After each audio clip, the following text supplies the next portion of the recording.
ይኸውልሽ ደግሜ እየነገርኩሽ ነው። እኔ ምንም ማውቀው ነገር የለም። ተይኝ በቃ። ዝም ብላ አታለቃቅስ። ትሰማኛለህ? እውነቱን እስካልነገርከኝ ድረስ ከዚህ ቤት እንደማትወጣና ስቃይ እንደማያቆም ነው የምነግርህ። እንዴት ብነግርሽ ነው የሚገባሽ? ከቅድም ጀምሮ ነገርኩሽ። ማውቀው ነገር የለም።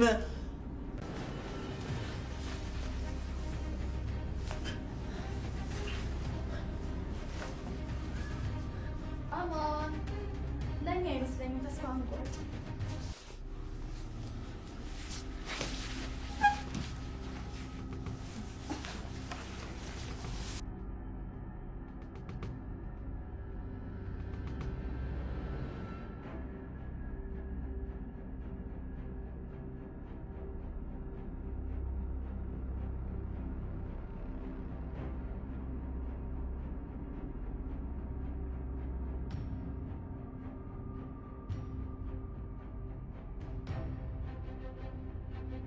ጂናቲ እንደዚህ አይባልም። አንተ እኮ ከጓደኛም አልፈ ወንድሜ ነህ። ወንድም ደግሞ ምንም ቢበድል ምንም ቢያስከፋ ይቅር ማለት ግዴታ ነው። ይሄንን ደግሞ አንተ ታውቃለህ አይደል? ቅዱሴ አንተ ሁሌ የምትፈልገው የኔን ከፍታ ነው፣ የኔን ጥሩ ደረጃ መድረስ ነው። እኔ ግን አንተ ግን አንድ ቀን እንኳን ጥሩ ነገር እንኳን አድርጌልህ አላውቅም። ሁሌ አንተን አንገት ማስደፋት፣ አንተን ማስከፋት ብቻ ነው ስራዬ። ደርሼልህ እንኳን አላውቅም አንድ ቀን። እኔ አላፈርኩብህም ናቲ። ቁጣዬም ኩርፌም እንድትለወጥ ስለምፈልግ ነው። ደግሞ ምን ያህል ነገሩን ብታከብ ነው ራስን ስለማጥፋት የምታስበው? ለኛ ባታስብ ለኔና አታስብ? ደግሞ እንዴት ራስን ስለማጥፋት ታስባለህ? ቆይ አትወደንም እንዴ? አረ ቅዱስ የተው እንደዛ አትበል። እኔ እዚህ ምድር ላይ ከናንተ ውጭ ማን አለኝ? አንዳንዴ እኮ ከራሴ ማስፈልጭ እኮ ነው የምወዳችሁ። ስለዚህ ከዚህ በኋላ ራስን ስለማጥፋትም ሆነ ራስን ስለመጉዳት አታስብም ማለት ነው። ደግሞ እኮ እንደማንኛውም ሰው ጥፋት አጠፋ። ዋናው ነገር ከጥፋት መማር ነው ናቲ። እኔ የምፈልገው አንተ ተለውጠ ቁም ነገር ላይ ደርሰህ ማየት ነው። ሰላም እንዴት ናችሁ? በያላችሁበት ሰላማችሁ በዚህ ይበልልኝ። የቅዱሴ አድናቂዎች እንኳን ደስ አላችሁ። እንግዲህ የምንወደውና የምናከብረው ቅዱሴ ከአሜሪካ ወደ ኢትዮጵያ አዲስ አበባ ካች ብሏል ማለት ነው።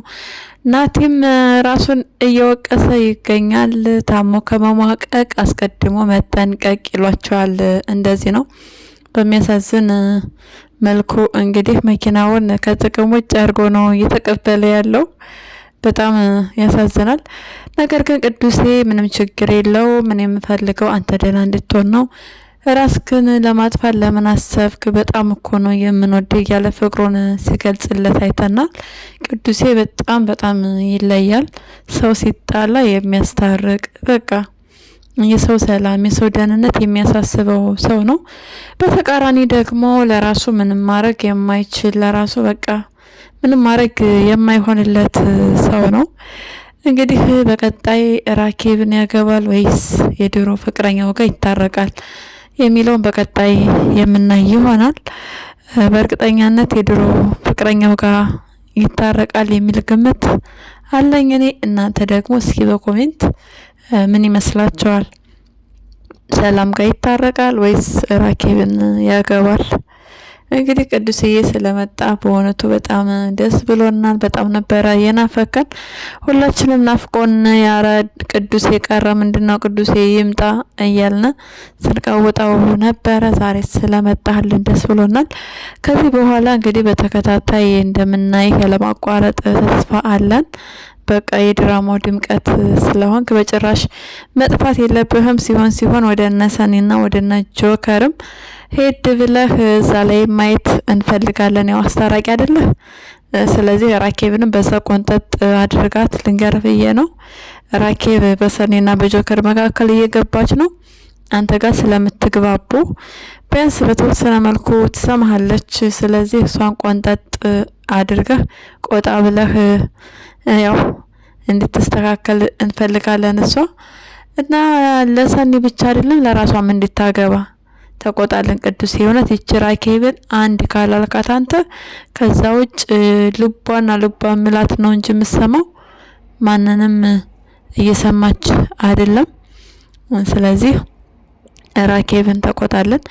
እንግዲህ ያሬድና ኒና ደግሞ ቤት አጽዱ ተብለው አቤት ኒና ግን ብሬትሽ እንደው ምን አለ ቀልጠፍ ብለሽ ስራሽን ፏፈሽ አርገሽ ሰርተሽ ብጨርሽ ጽዳት ላይ ጭፈራ ምናምን እንደው በቃ ድንገት ቢመጡስ? ቆይ ድንገት ቢመጡ አረ ይደርሱብናል ብለው አይጠብቁም አስቡት እንግዲህ ይጨፍራሉ፣ ይዝናናሉ። ጽዳት ላይ ልክ እንደ ሀኒ ጽዳት ላይ ይባስ ብላ የማይሆን ነገር የምታደርግ ሀና አለች አይደለ? እሷም በቆሎ እየበላች ነው የምታጸዳው። አስቡት ጽዳት ላይ በቆሎ ምግብ መብላት ምን ማለት ነው? ሀኒ ግን በእጅሽ ቆሻሻ ታነሽ ወይስ በእጅሽ እንደው ምግብ አይሌ ጎዳቴ ብለሽ ትወሰኛለሽ? ብቻ ኒና እንግዲህ ወድቄ ተሰበርኩ፣ ተቆረጥኩ፣ ተፈለጥኩ ብላ ያሬዶ ነው ያስወለወለችው። እንዲሁም ያሬድን ጽናትና ኒና ሲቀባበሉት ነበረ። እሱም እንደዛ ያደረጉት በባለፈው ጽናትን ለመላከፍ ስላሳየው ብልግናው ነው። ያሬዶ ትንሽ ቀልቀል ይላል። ይህ ማለት ግን ጥሩ አይደለም ማለት አይደለም። ለሰው የሚያዝን ለሰው የሚያስብ እንግዲህ ልክ እንደ ቅዱሴ መልካም ሰው ሆኖ እናቴን ቤቱ አስጠግቶት እያኖረ ያለው ያሬዶ ነው። በዚህ ቴንኪው ልንለው ይገባል። ቴንኪው ያሬዶ፣ ይሄ መልካምነትህ እንዳይቋረጥ እና እንግዲህ ለአባባ በእውቀቱ ምግብ ይዞ ሄዶ ያደረገውን አይታችኋል። ምን እንዳደረገ ጉድ እኮ ነው ጉድ። አባባ በእውቀቱ ትልቅ ሰው ናቸው። ናንቋዲስ ናንብላ እያሉት ወደ ኩሽና ሲያንቀለቅለው ኤደንን ተከትሎ እንደው በቃ ሴት ምንድነው አይነት ላይ መብቀል አለብን እንደኛ? በቃ ማለፊያ ማግደሚያ እኮ ሳጣህን ያሬዶ፣ ተወን እንጂ እንደ እንኖርበት። ተው በዚህ ሰዓት ሴት ልጅ መላከፍ ጥሩ አይደለም። የሚላከፈን እኛ አንወድም። የሚያከብረን ወንድ በቃ ኮስተር ቆፍጠን ብለን ስንሄድ በቃ ኮስታራ ቆፍጣናነታችን የሚያከብርልን ወንድ በቃ አንገቱን ቀና አድርጎ ማየን ወንድ ነው የምንፈልገው። ምንድነው እንደ ንፋስ እዛ የምትውለበለበው ያሬዶ እንዴ? አረን ሸም ነው የእውነት ሸም ነው፣ ነውርም ነው። በቃ ይሄንን ስራህን ድጋሚ ባታሳየን መልካም ነው ያሬድዬ። ምክንያቱም እዚህ እንደ ንፋስ የምትውለበለብና እንደ እሳት የምትንቀለቀል ከሆነ እንዴት ነው ሚስት ልታገኝ የምትችለው ነው ጥያቄ። እኔ ለአንተ ከማሰብ የተነሳ ነው እንደው የእህትነት የለም ካርብዬ ነው። ያሬዶ ግን ኋላ ቁመህ እንዳትቀር። ሴት ልጅ ነበረች ቁማ ቀረች የምትባለው ድሮ። አሁን ግን ወንዶች ናቸው። ወንዶች ምግባር የሌለው ወንድ ቁሞ ይቀራል ሲባል ሰምቻለሁ እኔ በበኩሌ። ሀኒ ደግሞ እያክለፈለፈ የመርማሪ ጆ ፍቅር ከሰፈሩ ሲወስዳት ተንቀልቅላ፣ እሷም እንግዲህ በቅጠል ስር ተደብቃ እያየችው ነበረ። እንደ አጋጣሚ ከጀርባዋ መጥቶ አይቷታል። ሀኒ በነገራችን ላይ ውሸት አይሆንላት፣ በቃ አለ አይደለ የሆነ ስርቆት አይሆንላት። አስቡ ተደብቃ በስርቆት መልኩ ልታየው ብትፈልግ እንኳ ራሱ ከጀርባዋ ተያዘች፣ ያዛት። ጉድ እኮ ነው ጉድ። እንደው ጉድ ብቻ አይደለም ይሄማ ውርደትም ነው። ሀኒዬ እኔ እንደው ላንቺ አፍር አልኩልሽ፣ እኔ ሽምቀቅ አልኩልሽ ላንቺ። በጠራራ ፀሐይ ደግሞ ብርድ ነው ክረምት ነው። አቤት የመርማሪ ጆን ደግሞ መልስ እየለየ ነው እንደሚዘንባው አንቺ ባለሽበት። የፍቅር ዝናብ ነው ጆ፣ ተረዳት መርማሪ ጆ። ይሄ የፍቅር ዝናብ ነው እየዘነበባት ያለው። እንግዲህ እና ኪያ ሲጠይቋት እኔ ያላቀ ምናምን ብላለች፣ ግን መናገር ስላልፈለገች ነው እንጂ ድብን ያለ ፍቅር ይዟታል። ሀኒዬ የቤተሰብ ፍቅር እያገኘች አይደለም የኖረችው። ደስ በሚል ሁኔታ ኪዮና ኤደን እንደ እህቶቿ ናቸው። በተለይ ኪያ ትለያለች፣ ለሀኒ ያላት ፍቅርና ክብር። ኪዩዬ ቀጥይበት እንዳትተያት። ሀኒም ብትሆን በጣም ምርጥ እህት ናት። አንድ ነገር ግን እያጓጓን ነው፣ መቼ እንደሚሆን አናቅም። ግን ያለን አማራጭ በትዕግስትና በተስፋ መጠበቅ ነው። ይኸው ቅዱስ ይምጣ ብለን ልክ እንደመጣለን ሁሉ አሁንም ሀኒና ኪራ እህትና ወንድም ናቸው። መቼ ነው የምናቀው? መቼ ነው የምታቅ እሷ? እኛስ የምናርፈው? የብዙ ሰዎች ሀሳብ ነው፣ እንረዳቸዋለን። ነገር ግን በትዕግስት መጠበቅ ነው። ስለዚህ ሀኒዬ በቃ ያጣሽውን ፍቅር እንደምታገኝ ተስፋ እናደርጋለን። ከመርማሪ ጆጋም እንግዲህ የተናገርሻት ንግግር በቃ ሴብ አድርጓታል። የራስክን እያሳረርክ የሰው አታማስል አይነት ነገር ብለው ተናግራ ሄዳለች። ይችን ነገር እንግዲህ እየመረመረ ይገኛል መርማሪ ጆ። አስባችሁታል? ከአቶ በላይ ጎን ለጎን ደግሞ የሀኒን ንግግር ነው የሚመረምረው። ሀኒ ቆይ ምን ማለት ፈልጋ ነው እያለች ነገርማ ኧረ ራሷን የቻለች ጊዜ ትወስድበታለች። የቤት ስራ ሰጥተሽዋል ሀኒ ይመችሽ። መልስ እንግዲህ እንጠብቃለን። መርማሪ ጆ አደራ ጥሩ መልስ ይዘህ ተቀበለን። ለህዝብ ያለህ ታማኝነት ያለህ በቃ ለሙያህ ፍቅር ሳላደንቅ አላልፍም እኔ በበኩሌ እና በቀጣይ በቃ ጥሩ መልስ ይዘህ እንደምትመጣ ተስፋ እናደርጋለን። ስለዚህ በርታ ማለት አለብሽ ሀኒ። ኪዩ ደግሞ ከጠበቃ ዮሴፍ ጋር እንዴት ነው? ጠበቃ ዮሴፍ ያው የተፈራው ጊዜ ደርሶ ኤደን ነግራው ነበረ። ከነገርካት ትለያለች ታጣታለህ ብለው ነበረ። እሷ ርቃለች። ርቃ ከሄደች በኋላ በዛም ምክንያቱም እኔ በዚህ ሰዓት የፍቅር ግንኙነት ላይ መሆን አልፈልግም ምናምን አልችልም ብለዋለች። እሱም ሄኖክን አይቶ መንገድ ላይ ወቅሶታል፣ ተናግሮታል። ሄኖክም ጭንቅላቱ ነው የዞረበት እንደዛ በማድረጉ። ስለዚህ እንዴት ነው ኪያ ራሷ ትሄዳለች ወደሱ ወይስ ተመልሶ ይመጣል? ጠበቃ ዮሴፍ አይመጣም። እንግዲህ ኪያ እንደዛ ካለች በኋላ ለምን አልመጣም ብላ በር ላይ ተቀምጣ እየጠበቀችው ነበረ። ነገር ግን ወይ ፍንከች ወፍ የለም፣ ብቅም አላለ፣ አልመጣም። አስባችሁታል? እሷ ግን ዝም ብላ ብርድና ቅዝቃዜዋን እየጠጣች በር ላይ ተቀምጣ ነበር። ቢያንስ እሱ ጋር ስትሆን ይሞቃታል። ሙቀቷን ከጎኗ አርጋ ነው የምትቀመጠው፣ ምንም ብትቀበለው ባትቀበለውም። አሁን ግን በጣም ነው የምታሳዝነው። የእውነት ነው እያሳዘንሽ ነው ኪዮ። ይሄ እንደሚመጣ አታውቂም ነበር እንዴ ኪዮ? ብታባረሪው በቃ ፈላጊዋ ዞረሽ ተዛዙረሽ አንቺ እንደምትሆኝ ማሰብ ነበረብሽ። ዞሮ ከዚህም በኋላ አረፈደም ትገናኛላችሁ፣ ተጋብታችሁ የምናይ ይሆናል። ያው እንግዲህ ሴት ልጅ ስትግደረደር ጥሩ ነው፣ ተግደርድረሽ ነው በሚለው እናልፈዋለን። አቶ በላይ እቅዳቸውና አላማቸው ምንድን ነው በዋነኛነት አሁን አቶ በላይ እኔን የተኮሰብኝ እኔን የመታኝ ሄኖክ አይደለም እያለ ነገሮችን ውስብስብ ለማድረግ እየሞከረ ነው። ነገር ግን አንድ ጊዜ በቃ ወንጀል ውስጥ ገብተሃል፣ ጥፋትክን አምነህ መቀበል ነው። ከመርማሪ ጆ የሚያመልጥ ምንም ነገር የለም። ከምን ጊዜውም በላይ ይሄን መናጤ የሆነ ሰውዬ መጣል ያስፈልጋል። መርማሪ ጆ ላይ መለስ በቃ እድሜ ልኩን ወደዚች ጨለማ ቤት ውስጥ መግባት መቻል አለበት። አንደኛ ሳይሞት ሞቻለሁ ብሎ ሰርተፊኬት አስወጥቷል። ሁለተኛ ነገር ደግሞ ሄኖክ እንደመታው እያወቀ ሄኖክ አይደለም የመታኝ በማለቱ፣ ሶስተኛ ነገር ደግሞ አባባ በእውቀቱን ከልጃቸው ጋር እንግዲህ ጥለዋቸው መንገድ ላይ ሄደዋል ደብድበው። ስለዚህ ይሄ ነገር አለ። ከዛ በፊት የሰሩት ወንጀልም አለ። በሚገርም ሁኔታ ግን ቅይር አድርገው አስባችሁታል? እኔ በቃ ሰላማዊ ሰው ነኝ፣ እኔ ክፉ አይደለሁም፣ እኔ ወንጀለኛ አይደለሁም ብለው በጣም ለመናገር ትንሽ እንኳን ራሱ አልተቀጠጣቸውም። አረ ከባድ ነው የእውነት ይከብዳል። በዚህ ልክ ምንድነው ትልቅ ሰው አይደለ እንዴ አቶ በላይ? ልጃቸው ደግሞ አማንን አስራ ነበረ። አማን ጀግና ነው በነገራችን ላይ፣ እሱ ራሱን እያዳነ ይገኛል። ወጥመድ ውስጥ ገብቶ ነበረ። እንግዲህ አማንዬ ራስክን ስላዳንክ ራስክን ስለፈታህ ደስ ብሎናል። ልጅቷ አልሞተችም፣ ያው እንደ ብቻ ጣላት እንጂ አልገደላትም። መግደል አይፈልግም። ምክንያቱም ሰውን መግደል በጣም ዋጋ ያስከፍላል። ሰውን ገለን እኛ ራሳችን እስር ቤት ብናስገባ አስቡት፣ ተጎጂዎቹ ራሳችንን እንጂ ሟች አይደለም።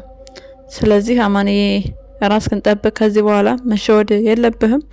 ከቤቴና ከሄኖክ ራስ ላይም ወረድ በል። እነሱን ተዋቸው። ህግ ነው ሊዳኝ የሚገባው፣ ህግ ያዛቸው።